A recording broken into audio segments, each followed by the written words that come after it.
Tulikuwa na somo lilikuwa linahusu maono na ndoto. Ilikuwa kwa lugha ile nyingine, lakini sasa tutabubujika kwenye lugha yetu ya Kiswahili. Ilikuwa inahusu maono na ndoto. Yako maono ya aina nyingi. Bwana Yesu asifiwe.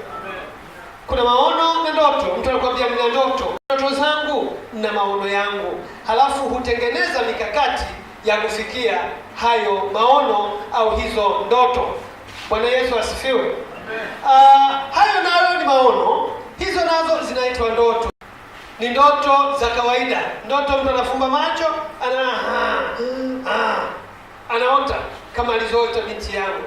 Nitaenda kufundisha maono ambapo mtu anaweza kuona wazi wazi katika ulimwengu wa roho. Watu wengine wakiangalia hawaoni, lakini yeye anaona vitu, anaona maelekezo.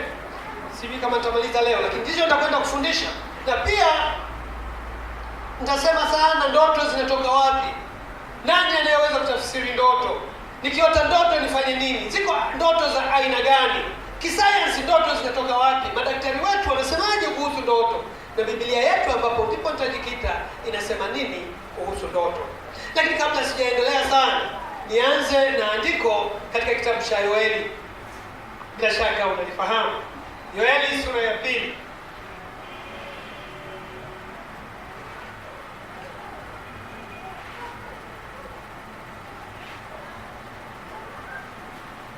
Yoeli sura ya 2 ni ule mstari wa 28 mpaka wa 29. Ni ruhusu nisome kwa jina la Yesu Kristo. Inasema, hata itakuwa baada ya hayo ya kwamba nitamimina roho yangu juu ya wote wenye mwili, na wana wenu wa kiume na wa kike watatabiri, na wazee wenu wataota ndoto, na vijana wenu wataona maono. Tena juu ya watumishi wenu wanaume kwa wanawake, katika siku zile nitamimina roho yangu. Bwana Yesu asifiwe. Ndivyo andiko hili linavyosema. Huyu nabii Joel alikuwa anaongea wakati ule alipokuwepo kule, alikuwa anaongea kwa wakati ujao, wakati uliokuwa mbele ya maisha yake. Alikuwa anasema kwa niaba ya Mungu kwamba Mungu ataenda kumimina roho wake juu ya wote wenye mwili. Nyakati hizo za Joel, Roho Mtakatifu alikuwa si juu ya wote wenye mwili, wala alikuwa hakai juu ya wote wenye mwili. Alikuwa anakaa juu ya wafalme, makuhani na manabii. Ndio alikuwa anakaa juu yao. Wengine hawakuwa na Roho Mtakatifu. Mungu alitoa ahadi kwamba siku zijazo, siku za huko mbele, siku za mwisho, nitamimina roho wangu kwa wote wenye mwili. Tunapoangalia Biblia tunakuta jambo hili lilitimizwa au lilitekelezwa katika kitabu cha Matendo 2. Ukisoma mstari wa 16 mpaka 17, linanukuru yale ambayo Yoeli alisema, lakini pia linaonyesha kwamba sasa mwisho umeanza. Bwana Yesu asifiwe. Anasema hili ndilo lililonenwa na nabii Yoeli kwamba itakuwa siku za mwisho, asema Mungu, halafu inaendelea. Kwa hiyo tunaona andiko hili lilitimia wakati huo.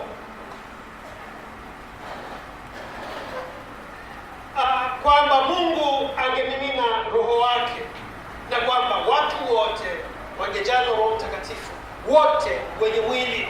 Lakini hawa wenye mwili ni akina nani? Wenye mwili hawa wanaosemwa ni wale watakaomwamini Mungu, ni wale watakaookoka, ni wale watakaoamini kwamba damu ya Yesu inaweza kutakatifu. Kwa maisha yangu nimeishi miaka ya kutosha sasa, sijaona mtu ambaye anasema hata asome Biblia kiasi gani. Wako wasomi wa Biblia, wasomi wamesoma Kiebrania, wamesoma Kiunani, wamesoma Biblia yote wakaigeuza huku na kule, lakini hawaamini kwamba mtu anaweza kumwamini Yesu, akatubu kwa Yesu, akatakasika, akawa mtakatifu, basi kutangazwa. Watu wengine wanasema utakatifu lazima vikae vikao vya wanadamu wenye vyeo, watafakari, waseme sasa uko ngazi hii,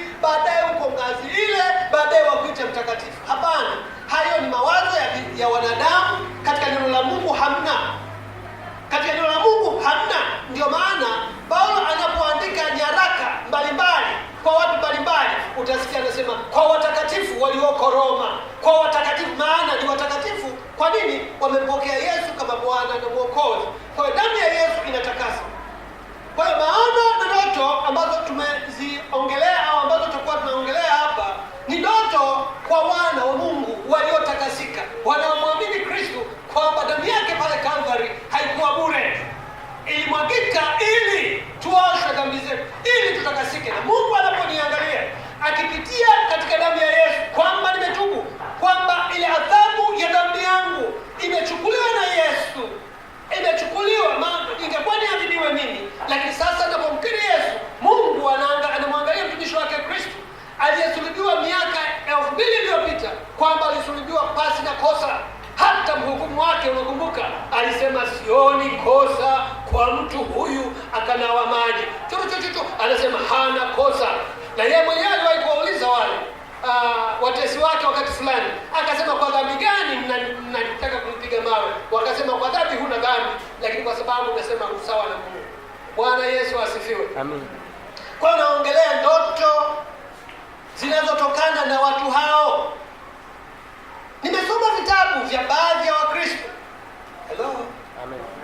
Baadhi ya Wakristo vya ndoto. Lakini nikaangalia na neno la Mungu, nikakuta hakuna usahihi. Wamenukuru kwenye vitabu vya wanajimu. Sisi Wakristo hatuna kitabu cha ndoto, jinsi ya kutafasiri ndoto. Ukiona hiki ni hiki, ukiona hiki hamna. Tutaangalia leo kwa maandiko, sio kwa kusema kichwani, kwa maandiko. Biblia inasema nini? Na kama mtu ameandika kwamba ndoto inatafasiriwa na mtu, kitaalamu tunasema, sijui niweke vipi, tunasema bad hermeneutics, yaani ni ufafanuzi mbaya wa neno la Mungu. Bwana Yesu asifiwe. Njoo pamoja nami tuangalie maandiko kuhusu ndoto. Bwana asifiwe.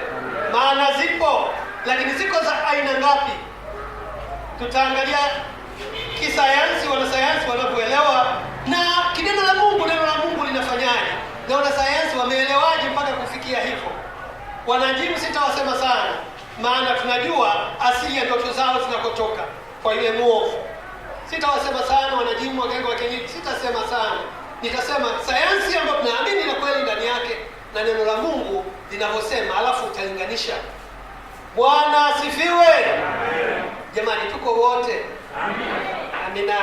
Mimi nilikuwa na ujumbe mwingine, labda niombe msamaha, ambao ningehubiri leo. Niliahidi wiki iliyopita, lakini nilishindwa. Nilipokuwa na hangaika jinsi ya kuandika niupange niuhubiri leo, ukakataa kabisa. Badala yake nikapata ujumbe huu, nikasema haina neno Mungu, kama utanipa muda mwingine tutamalizia ujumbe wa wiki iliyopita. Haleluya. Kwa hiyo ninaendelea, maana ndicho kilichonishika moyo wangu. Nimeshangaa na kumshukuru Mungu baada ya huyu binti kuhubiri asubuhi kwamba alikuwa na mapambano katika ndoto. Bila shaka na wengine wapo, na asubuhi tuliwapata watu wengi sana ambapo tuliomba kwa ajili yao kutokana na somo hili, ili kwamba ziko ndoto zinazotokana na yeye. Bwana Yesu asifiwe. Zipo. Na pia kuna maono yanayotokana na Mungu. Sasa maono haya yanayotokana na Mungu, kwa uzoefu wangu, yako ya aina mbili. Niseme ya aina mbili, lakini utanisikiliza alafu utasema ni aina gani. Yako maono, mtu anaona vitu, amefungua macho, anaona vitu ambavyo wengine hawaoni. Anakuwa anaona katika ulimwengu wa roho. Tunasema open eye vision. Mtu mwingine haoni, lakini Mungu anashughulika na mtu, anaona mambo ambayo watu wanaoona na nyama, kama Mungu akumfungulia haoni. Maono kama hayo ni yale ambayo Elia alimwambia Mungu, ufungue macho huyu aone majeshi yanayotuzunguka. Alikuwa anaangalia hivi, akaanza kuona majeshi yamezunguka. Bila shaka umewahi kusikia andiko hili. Amina. Akaona yamemzunguka. Mwanzo alipokuwa anaona na macho hakuona. Sasa hiyo tunasema ono ya macho wazi, open eye vision. Naona hivi. Yako maono haya. Lakini yako maono mengine, mtu anakuwa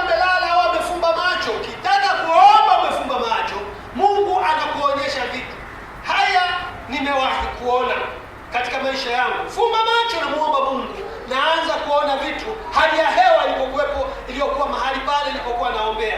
Lakini hii ya open eye nimeiona kwenye Biblia. Bwana Yesu asifiwe. Hii ya macho Bwana hajawahi kunionyesha, naona hii nyingine, lakini naamini zote zipo, maana Biblia inasema.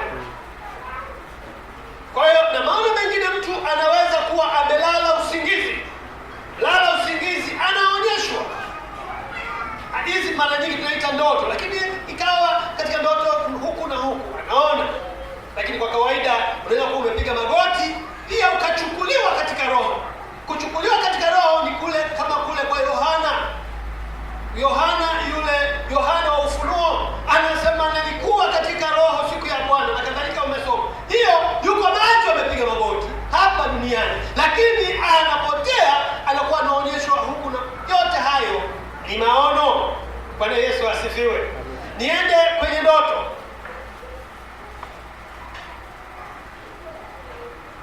Labda niweke andiko. Pia kuna kusikia katika roho. Kitu kinasemwa katika roho, mwenzio anasikia, wengine hawasikii. Anasema hamsikii hiki kinasema, hamuoni, hatuoni, kwa sababu kitu hicho kinasemwa katika roho, na mmoja amefunguliwa sikio la roho au afunguliwa macho ya kiroho, mwingine hajafunguliwa, kwa hiyo hatasikia wala hataona. Labda tusome andiko kuhusu kusikia katika ulimwengu wa roho. Matendo ya Mitume 22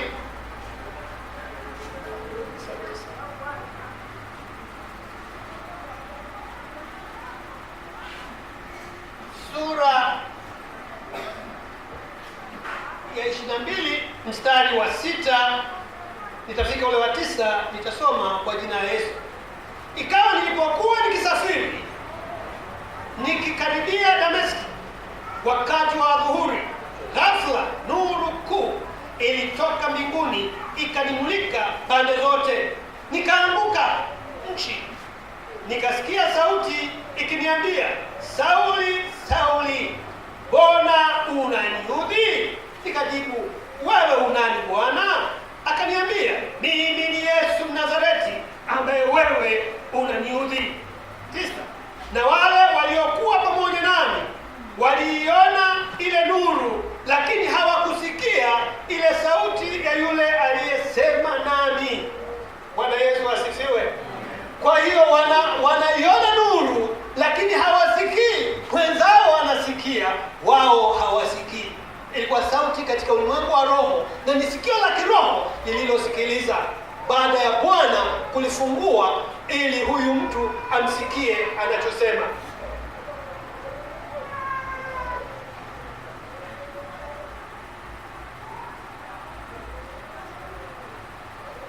Kwa hiyo tunaona jinsi ambavyo huyu mtu aliweza kusikia, wenzie hawakusikia. Kwa hiyo ilikuwa taarifa yake. Bwana Yesu asifiwe. Na mara nyingi watu wengi waliosikia, yuko na mama mmoja sasa, wewe unaweza ukamuuliza, maana yuko sio mbali, anaitwa mchungaji Ruth. Nani anafahamu mchungaji Ruth? Wachache wanamfahamu. Yuko mama mmoja na kanisa zuri sana hapo, anaitwa Ruth. Mwahi kushuhudiwa kwamba yeye kabla Bwana hajamuita, alikuwa kwenye maombi, aliitwa wazi, akawa anawaambia wenzao, amuone huyo mtu anahubiri. Watu wanaangaza, wewe mama lazima umechanganyikiwa. Yuko wapi hapa? Hata muone huyo anahubiri. Yuko wapi? Wao kanikasha anasema sio. Kwa hiyo pia alikuwa anaona katika macho ya kiroho na masikio ya kiroho yamefunguka, lakini hawa wengine haikuwa yao, ilikuwa ya kwake wakati Mungu anamuita kwenye huduma. Bwana Yesu asifiwe. Kwa hiyo iko hiyo, Mungu anaweza kufanya. Na Roho Mtakatifu sasa, labda nirudi tena kwa Roho Mtakatifu. Sisi tuko wakati ambapo Yoeli alisema Roho wa Mungu amemwagwa kwa wote wenye mwili. Huna sababu ya kutojazwa Roho Mtakatifu.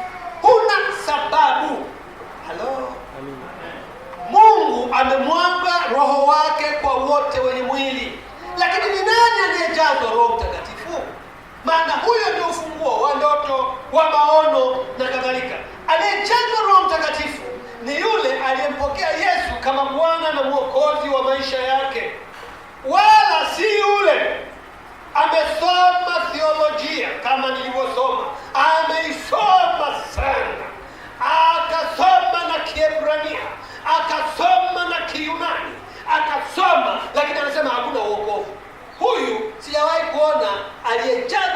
Mtakatifu, ananena kwa lugha kama Biblia inasema, hata wasomi wa jinsi hiyo.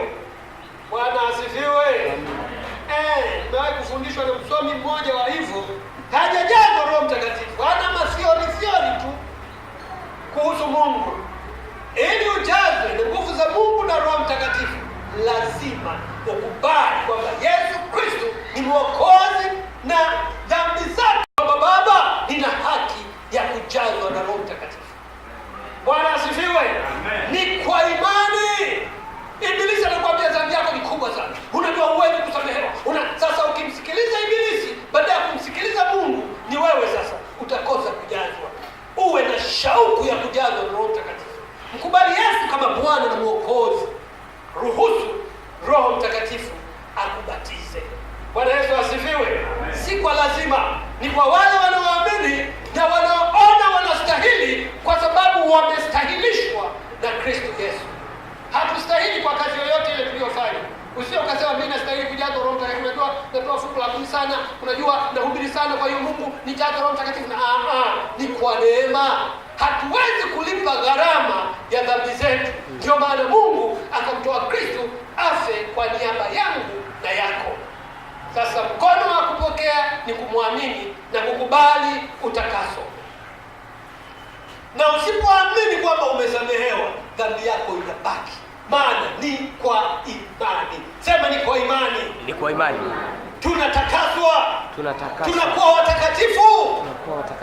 Haleluya. Amen. Ni kwa imani, si kwa nguvu nyingine. Hapa wagonjwa, imani ni kitu cha ajabu sana. Mgonjwa anaweza kuja yuko hoi kama hujaona. Wengine wanaletwa wamebebwa. Kwa imani unaweka mkono. Kwa nini jamani? Kwa imani. Wala hakuna uzito kwenye mikono yetu. Unaweka tu. Ukija kuinua mtu anasema nimepona. Lakini kwa nini? Kwa imani. Imani ikitumika hudhihirisha vitu katika uhalisia. Bwana Yesu asifiwe. Amen. Amina. Katika kitabu cha Ezekiel 36 mstari wa 26, naomba nisome. Hapa Yesu anaelezea, au neno la Mungu linaeleza kuhusu mpango wa Mungu aliyokuwa anasema kwa nabii huyu Ezekiel. 36 mstari wa 26, mstari mmoja tu. Nitasoma kwa jina la Yesu Kristo. Anasema, nami nitawapa ninyi moyo mpya, nami nitatia roho mpya ndani yenu, nami nitatoa moyo wa jiwe uliomo ndani ya mwili wenu, nami nitawapa moyo wa nyama. Bwana Yesu asifiwe. Hapa Mungu alikuwa anatoa ahadi kwa kinywa cha nabii huyu kwamba atatoa moyo wa nyama, moyo usio wa jiwe, moyo unaoamini, moyo unaomkiri, moyo ulio tayari kutii. Alisema ataondoa. Alikuwa anawasema watu gani hawa? Bwana Yesu asifiwe. Alikuwa anaongelea kuhusu Israeli wa kiroho ambao ni wewe. Kwa hiyo ukiwa unatii, ukiwa unaishi maisha matakatifu, usije ukajiinua ukasema ni nguvu zako. Hapana, iko neema. Umeiruhusu neema ikachukua nafasi, ukatembea katika utakatifu. Sasa neema inapokelewaje ili niishi maisha matakatifu? Mimi nasema nimeokoka, lakini bwana mara 50 kidogo naanguka, nasimama. Ngoja nikwambie kitu ambacho inaweza kuwa ni sababu. Biblia inasema wenye nguvu ndio wanaoteka ufalme wa nani? Kwa hiyo ili utembee katika ufalme wa Mungu lazima uwe na nini? Na nguvu. Lakini nguvu za wapi? Za kiroho. Bwana asifiwe. Nguvu za mwilini hizo unazoniona nafanya hivi unavyoniona ni nguvu za ugali. Kama mkiniima ugali siku 40, hapa ningekuwa dhaifu. Zikiendelea hata ningekuwa siwezi kusimama, nakosa nguvu. Nguvu za mwilini ni kwa chakula. Nguvu za rohoni ni kwa chakula pia, lakini chakula cha aina ya tofauti. Chakula ambacho ni neno la Mungu. Chakula ambacho ni kumwabudu Mungu. chakula ambapo ni kumwadhimisha Mungu. Unapomsifu Mungu, unapomwabudu Mungu, iko nguvu inashuka. Mungu anakukaribia. Akikukaribia, anaondoa udhaifu wako, anaondoa hili, anaondoa hili. Majaribu yanapokuja, unasikia unaweza kusimama. Upepo wa mawimbi mbalimbali ya majaribu yakija, unasikia unaweza ukasimama, unaweza ukapenya. Bwana Yesu asifiwe. Amen. Zinaa inapokuja kukuburuta huku, umekula chakula cha kiroho sawa sawa. Bwana asifiwe. Mwili unahangaika, unaambia mwili, nataka nikwambie mimi nimeokoka na kwenda mbinguni, kwa sababu roho yako imelishwa. Anasema kama watoto wachanga waliozaliwa sasa, yatamanini maziwa ya akili yasiyogoshiwa, ili kwa hayo mpate kuukulia wokovu. Bwana asifiwe. Ni andiko, tamani. Ni maziwa gani basi? Ni neno la Mungu. Mwabudu Mungu, mshuhudie. Ukifanya hivi, utakuta ulikuwa na roho la dhambi sana, unajikuta hamna lile pepo, lile roho lilikuwa linakuvuta huku na huku, halipo tena, maana umejaa mafuta, umejaa nguvu za Mungu. Haleluya. Ni kwa neema tunatembea katika utakatifu na kufuata kanuni za kukuwezesha kuishi maisha matakatifu. Hakuna shortcut. Halo, mwambie ndugu yako, hakuna ufupisho, hakuna shortcut ili uishi maisha matakatifu. Kama hufanyi hivyo, utashangaa unaanguka sana. Mchungaji wako, kama Mungu hajamfunulia, anaweza kukuona wewe ni mtu mwema tu, lakini umejaa matatizo, umejaa dhambi, umejaa mawazo machafu, kwa sababu hujaruhusu. Anasema mgeuzwe nia zenu. Hujaruhusu neno la Mungu kukugeuza nia yako. Be transformed, yani ugeuzwe. Neno la Mungu unapolisoma linakugeuza, linaleta nia ya Kristo. Husomi, unakuja hapa tu, hakuna Mungu. Kama unasikiliza hii tunasema sema kidogo tu basi, ukishaondoka hapa basi. Hapana, utakuwa dhaifu sana kiroho mwanangu. Utakuwa dhaifu sana. Weka mpangilio wa kumwabudu Mungu, wa kusoma neno lake, wa kumwadhimisha. Utatembea kwa ushindi, maana ipo neema, iko nguvu ya kukushika. Bwana Yesu asifiwe. Kwa hiyo watu kama hawa wanaotembea katika Mungu ndio naongelea kwamba wataota ndoto. Wewe niseme ndoto, na haya mengine tutasema baadaye. Wataota ndoto za Mungu. Lakini labda nianze na swali. Ndoto ni nini? Ndoto ni kitu gani? What are dreams? Ndoto ni jambo la kawaida sana. Mimi nimewahi kufuga mbwa. Nikaangalia nikasema mbwa wanaota ndoto. Sio nani mwingine amewahi kufuga mbwa jamani kati yetu hapa? Umewahi? Umewahi kuona kwamba hapo anaweza kuwa amefunga macho alafu huko amelala? Mbwa wanafanya hivyo na wanyama wengine mimi nimeona sana mbwa. Anafoka lakini kamelala kama pale kamefunga watu mbia hii ni ndoto. Kwa hiyo wanyama wanaota. Sasa ndoto ni nini? Sasa niende kisayansi kabla sijaenda kibibilia. Yuko daktari mmoja, doctor of medicine, wa tabibu mwenye ambaye amesoma mambo haya ya udaktari wa mwanadamu muda mrefu, anaitwa Dr. Freud. Ameandika kitabu chake kinaitwa Dreams and the Interpretation of Dreams. Tunakoti kwa sababu ni sayansi wamesema. Daktari huyu yeye anasema ndoto ni matamanio ya moyo. Anasema ndoto mwanadamu anaota kila siku, lakini ndoto hizi ni zile tu ambazo anaota zikapata nafasi ya kuingia kwenye ubongo wa kumbukumbu, ndiko atakumbuka asubuhi, lakini ndoto nyingi anasahau. Sasa anaposema ni ndoto ni matamanio ya moyo, anasema hivi: mtu anaumwa njaa sana, mwili wake unahitaji chakula.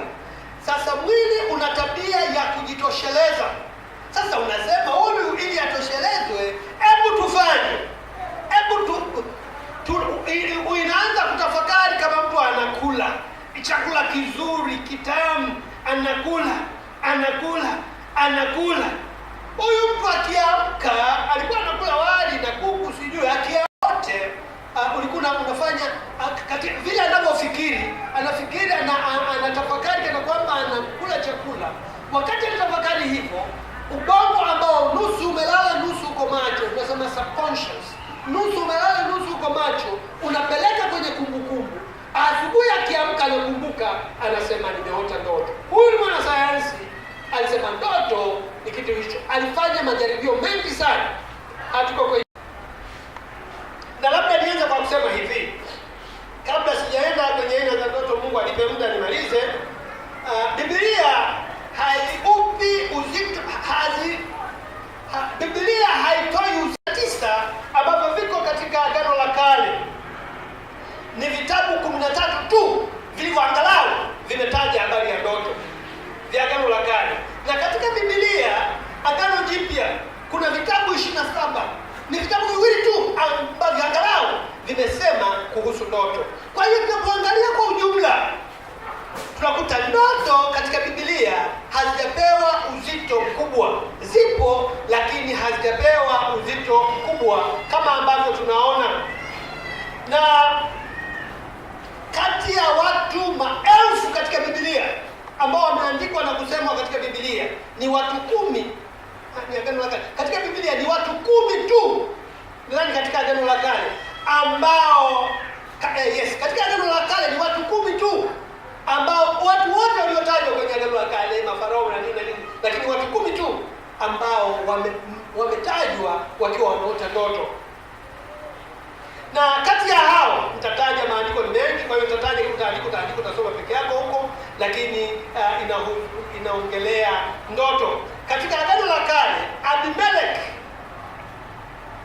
utakuta kuna ndoto ya Abimelech, Mwanzo 20 mstari wa 3. Ndoto ya Yakobo, Mwanzo 31 mstari wa 10. Ndoto ya Labani, Mwanzo 31 mstari wa 24. Ndoto ya Yusufu, Mwanzo 37 mstari wa 5 mpaka wa 5.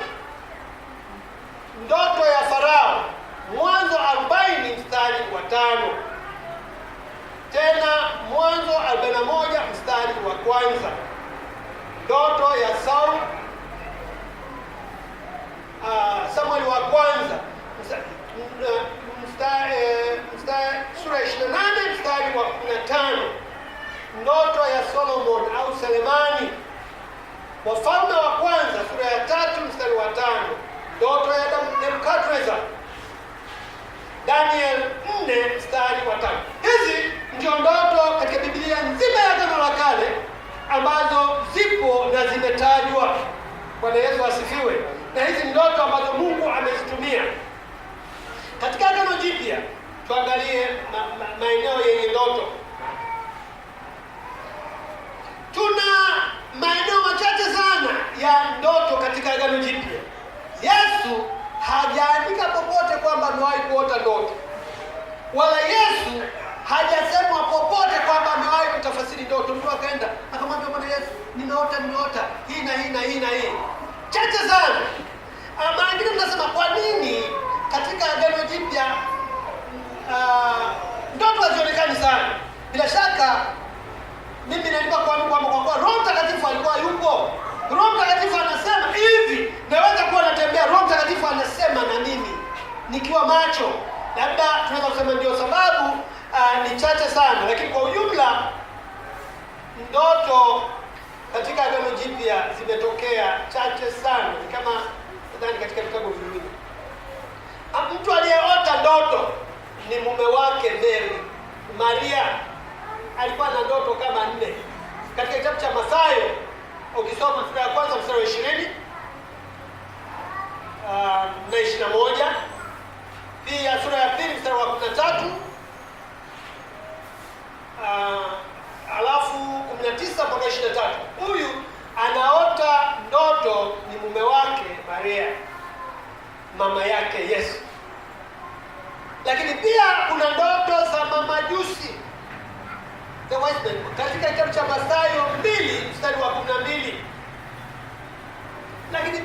kuna ndoto ya mke wa Pilato katika kitabu cha Mathayo 27 mstari wa 19. Ninajaribu kutaja sehemu zote, yaani hizi ninazotaja ndio basi. Nikishataja huku hakuna mahali pengine ndoto inapotajwa.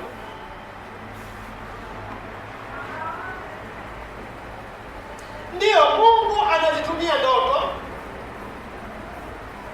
na kwa kweli katika Agano la Kale kuna ndoto ambazo Mungu alizitumia kueleza mpango wake wa milele kwa taifa la Israeli. Bwana Yesu asifiwe. Lakini hata hivyo alitumia ndoto mara chache sana.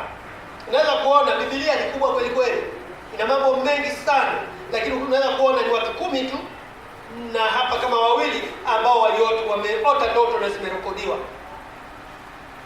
Sasa niongee kidogo kuhusu ndoto katika Biblia. Sasa ndoto zinatoka wapi?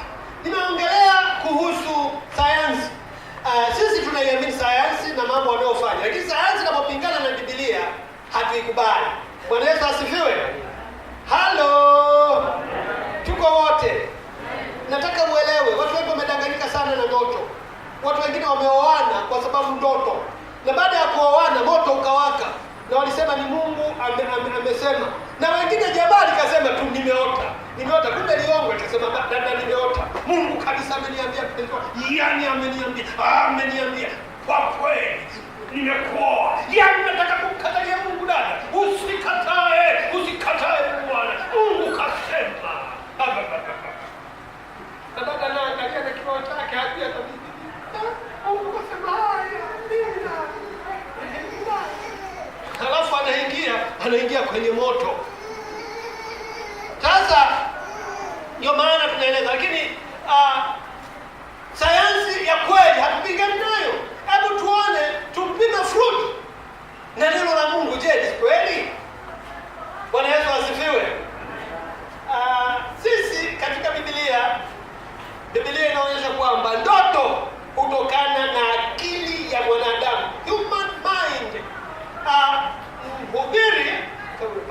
Mhubiri sura ya 5 mstari wa 3. Nitasoma tu. Anasema ndoto huja kwa shughuli nyingi, na nafasiri naangalia kwa Kiingereza hapa sija. Anasema ndoto huja, nani amepata? Mhubiri 5 mstari wa 3.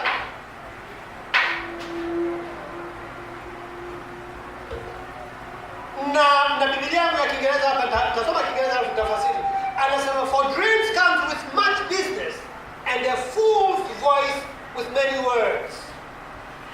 Anasema ndoto huja kwa shughuli nyingi. Bongo unashughulika, mara umefanya hiki, mara umefanya hiki, mambo ni mengi. Ukilala usiku, mawazo yanakuja huku sehemu ya usingizi imepumzika, imelala. Tunasema subconscious mind. Sehemu ya usingizi umepumzika, umelala, huku akili inaendelea kufikiri, na zile fikira zinapoenda kwenye kumbukumbu la akili, kumbukumbu zinapotunzwa, unapoamka asubuhi unasema hizi ni ndoto. Bwana asifiwe. Mtu amemwangalia msichana au mwana amempenda kweli kweli, akaangalia kasema huyu angenioa, akaangalia jamani ningemwoa huyu, jamani huyu angenioa. Akienda kulala kwamba anaota anaolewa na yule, ni akili umeshughulisha katika mafikira hayo mpaka inakuja usiku. Sasa hatari sana. Wana wa Mungu akishaota anakuja kwa mchungaji, Mungu kasema na mimi. Ndio mwanangu, kasema na wewe nini? Kasema Abdalla bin Sulaiman ni mume wangu, japo yuko duniani huko, lakini naona Bwana atamuokoa, maana kasema na mimi. Mungu kasema na mimi, mchungaji wazi. Hata mwanangu amesema nani? Dini gani? Dini ile nyingine, lakini Mungu kasema wazi. Hakuna ndoto au nabii wowote utakaoenda kinyume na Biblia tutakaokubali. Bwana Yesu asifiwe. Nitakwambia tu mwanangu, Biblia inasema msifunge nira na wasioamini. Unakwenda kwa Abdalla bin Sulaiman ukafunga nira naye, nira yake ni tofauti na yako. Sisi tuna nira ya Kristo. Bwana Yesu asifiwe.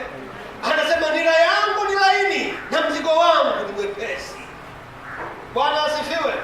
Kwa hiyo utakuja pamoja na ndoto yako. Mchungaji popote pale alipo atakwambia hapana, hatuamini ndoto za aina hiyo, maana ndoto zinatoka mahali kwingi. Moja, kwenye ubongo wako, labda imetoka kwenye ubongo wako. Huyo nini binani, labda akitembea ukiangalia maungo inaonekana dude, inaonekana baba, haina neno. Tunaangalia roho. Mungu anaangalia nini?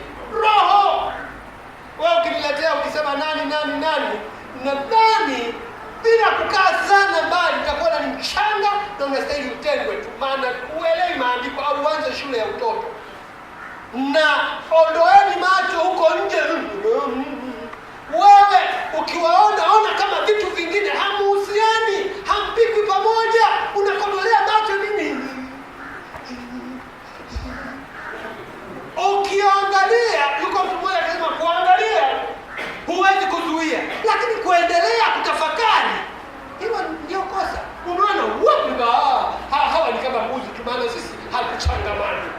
Unaenda zako wewe uone paka mzuri nini, hata haiweki, hatufikirii mbali sana. Bwana Yesu asifiwe.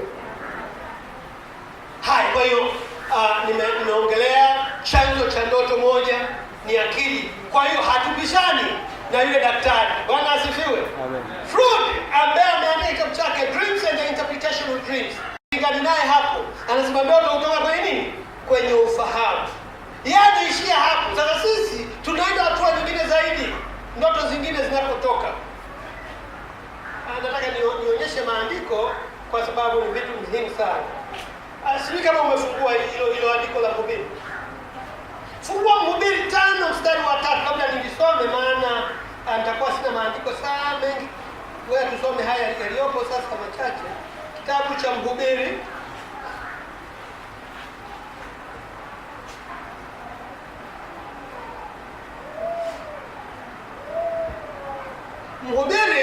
sura ya 5 mstari wa 3 anasema hivi: kwa maana ndoto huja kwa sababu ya shughuli nyingi, na sauti ya mpumbavu kwa njia ya wingi wa maneno.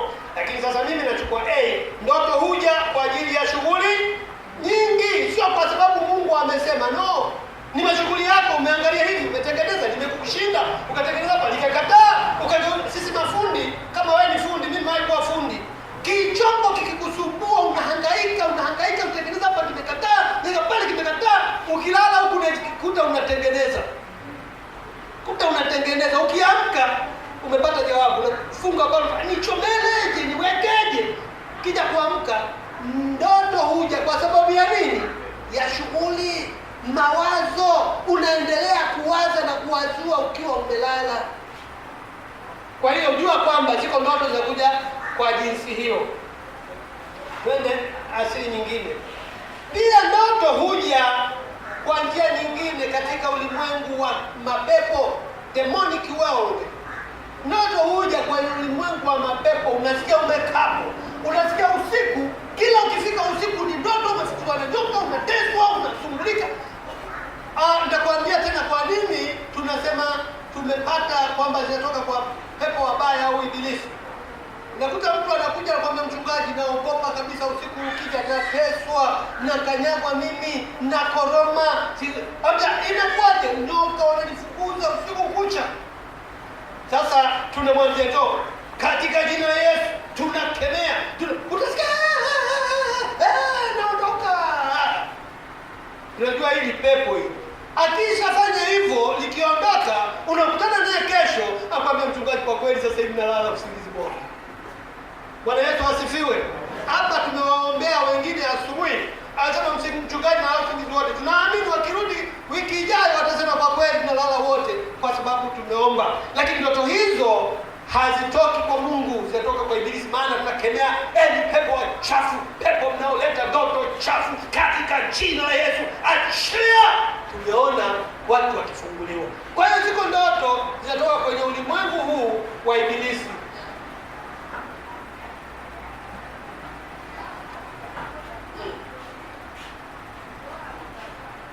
Na ziko ndoto hizi, ngoja tu niruke baadhi. Labda niende sasa kwenye ndoto zinazotoka kwa Mungu. Bwana Yesu asifiwe. Kama haujanisahau, nimetaja vyanzo vitatu, hiki ni cha tatu. Kutoka kwako mwenyewe kilini, kutoka kwa Ibilisi, ndoto za mateso, ndoto za hofu. Mtoto anakufa kifo cha kawaida, unasikia usiku unalala amekufa na homa, unasikia unaambiwa huyu mtoto alipewa sumu na bibi yake. Ndoto za kuchonganisha mara nyingi zinatoka kwenye ulimwengu kule wa giza. Bwana Yesu asifiwe. Ndoto za Mungu, kama bibi yake anataka kumuua mjukuu wake, kama wapo, Mungu atakuambia mapema ili muombee, ili umlinde. Hata kuambia mtoto amekufa, mmezika. Bwana Yesu asifiwe. Ni vigumu sana, kwa ni Ibilisi tu anataka ukosane naye, uwe na uchungu. Kwa hiyo hata mbinguni usiingie, maana umejaa uchungu. Ndoto zinazotoka kwa Mungu. Mungu alisema katika kitabu cha Hesabu 12 mstari wa 6,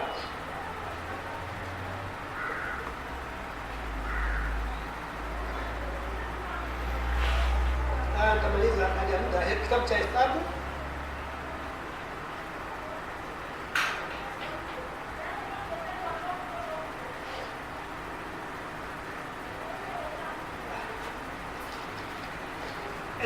sura ya 12 mstari wa 6. Hesabu inakuja baada ya mambo ya Walawi. 12 mstari wa 6 nitasoma.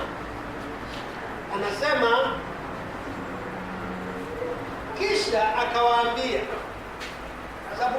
kisha akawaambia, sikilizeni basi maneno yangu, akiwapo nabii kati yenu, mimi Bwana nitajifunua kwake katika maono, nitasema naye katika ndoto. Kwa hiyo Mungu pia huweza kusema, ndoto zinatoka kwa Mungu. Mungu anataka kusema na nabii, atasema naye katika nini? Katika ndoto. Kumbuka hili ni Agano la Kale. Alipokuwa anaongelea haya, alisema nao sana kwa ndoto.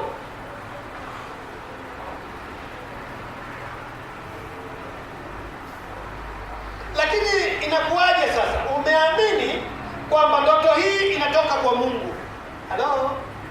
Ndoto hii inatoka kwa nani? Kwa Mungu. Umehisi hii ndoto bwana itakuwa kwa Mungu, lakini maana yake sijui. Tunashauriwa, tutasoma hapo mbele, anayeweza kufasiri ndoto ni nani. Ndipo tutaona, ninapojiona ndoto hii inatoka kwa Mungu, niende kwa nani.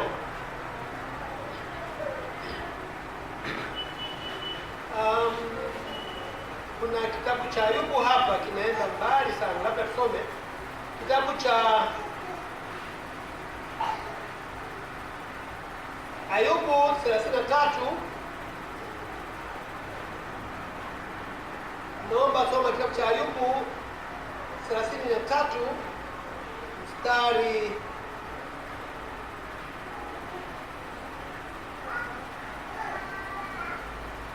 Ayubu 33 mstari wa ngapi? Naomba nifungulie Ayubu 33 nisome.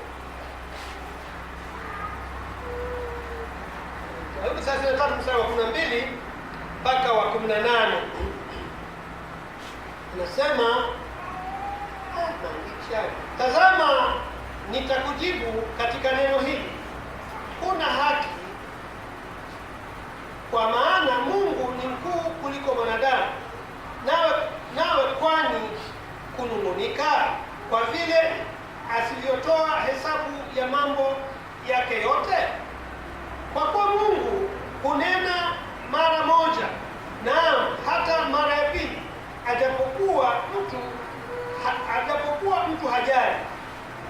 15. Katika ndoto, katika maono ya usiku, usingizi mzito uwajiliapo watu, katika usingizi kitandani, ndipo huyafunua masikio ya watu na kuyatia muhuri mafundisho yao.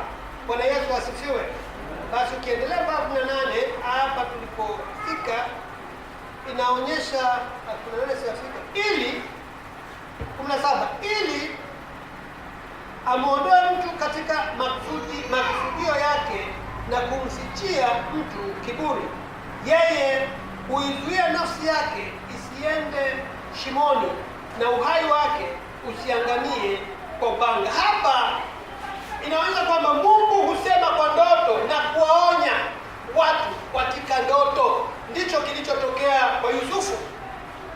Mwanae Yesu ilikuwa, mwanae wa kufikia Yesu ilikuwa auawe, achinjwe, lakini katika ndoto Mungu alisema na Yusufu na akaweza kumkimbiza mwanae. Na pia ni katika ndoto Mungu alisema na Yusufu kuhusu mke wake ambaye alitaka kumwacha kwa siri. Mungu akasema naye. Kwa hiyo Mungu husema na watu katika ndoto. Hizi ni ndoto zinazotoka kwa Mungu. Labda niruke mstari mwingine, naona muda wangu unaisha. Niende moja kwa moja, ni nani anaweza kufasiri ndoto? Bwana Yesu asifiwe. Maana hii hapa ndipo penye shughuli kiBiblia. Anayeweza kufasiri ndoto ni nani? Tutaangalia maeneo mengi.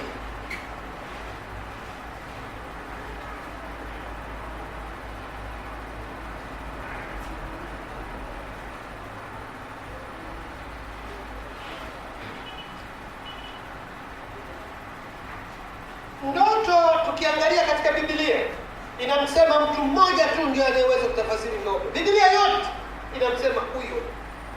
Sasa tuangalie ni mchungaji, ni nani, lakini tuangalie katika kitabu kimoja kati ya watu wote ambao Mungu aliwatumia.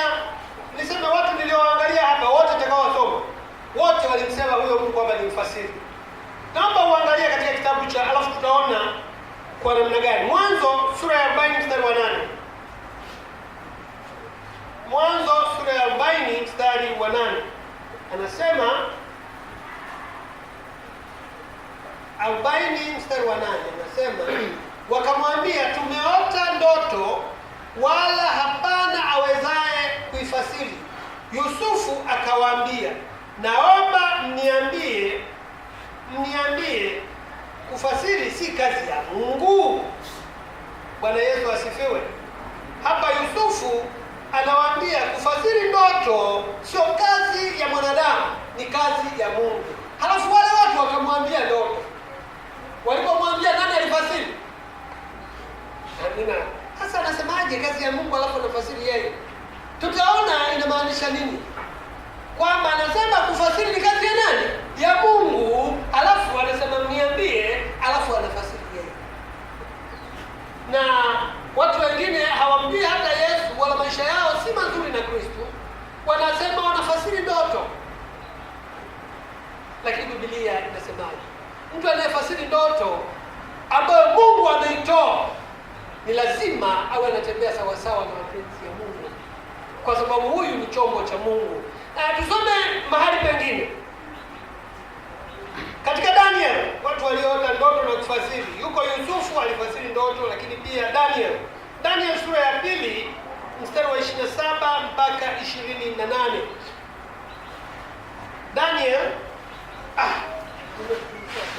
Daniel sura ya 2 mstari wa 27 mpaka 28. Nilikuwa nimewekewa nikaiburuda.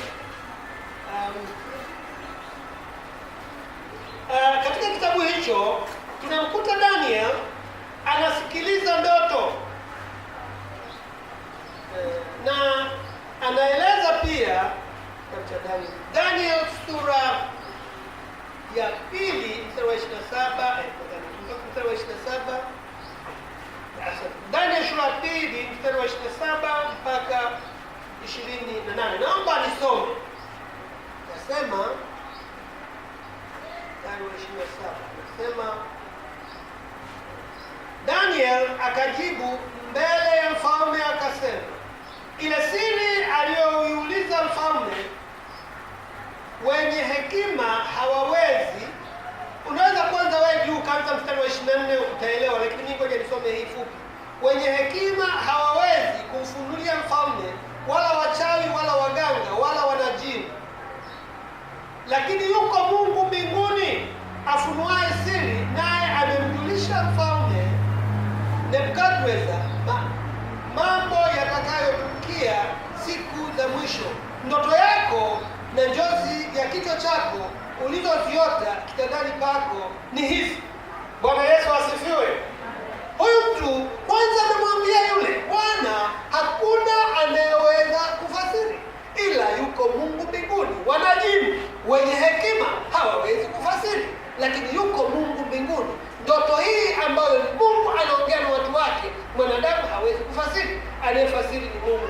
Sasa tunamwona huyu mtu anasimama, anaanza kuelezea ndoto hiyo, na yule kule alisimama akaeleza mwenyewe. Sasa Mungu hapa yuko wapi anayefasiri?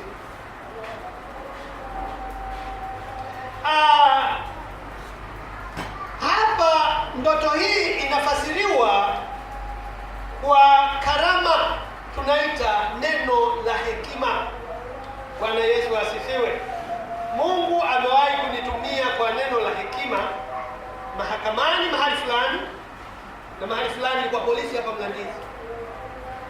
Neno la hekima ni neno ambalo halitokani na wewe, lakini wewe unasema, lakini halitoki kwenye akili. Unasikia unatamka tu, lakini ukimaliza kutamka kesi imefanyaje? Imeisha, hamuendelei tena. Yaani Mungu anatoa jawabu, hakuna mtu anaweza kuendelea. Sasa hawa walikuwa wanafasiri kwa sababu wanamsema Mungu, walikuwa wanawezeshwa. Mungu anawawezesha, kama vile mtu anayetoa unabii, amenena alafu anatoa unabii, anawezeshwa pale pale, anaanza kusema ile tafsiri, na ile tafsiri inatoka kwa wapi jamani? Kwa Mungu. Kwa nani? Kwa Mungu. Tafsiri ya ndoto ambayo ni ya Mungu. Sasa leo nipenda kuona hapa ni sasa, unapokwenda kwa rafiki yako umeota ndoto ukasema hii ni ya Mungu, wa kwanza kumwendea ni nani? Mungu. Mwambie, nipe tafsiri ya ndoto hii. Usipeleke kwa watu wenye tamaa, atakwambia kitu cha tofauti sana ili atimize tamaa zake. Bwana Yesu asifiwe. Pili, ndoto yoyote ambayo tafsiri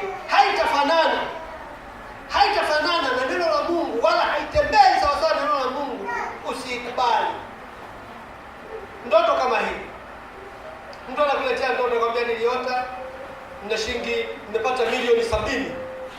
Mtumishi wa Bwana, unasemaje bwana? Nimeota nimepata milioni 70. Mtumishi wa Bwana anasema, umepata milioni 70? Sasa toa fungu la 10, milioni 7, alafu tutakuna mdai Bwana. Mnanielewa? Hii ndoto haipatani na neno la Mungu. Unatoaje kabla hujapata? Lakini kwa sababu na wewe ni mungu, umeenda kuuliza ukidhani ndoto zinazotoka kwa Mungu wanatafsiri wanadamu, ndio maana umeenda.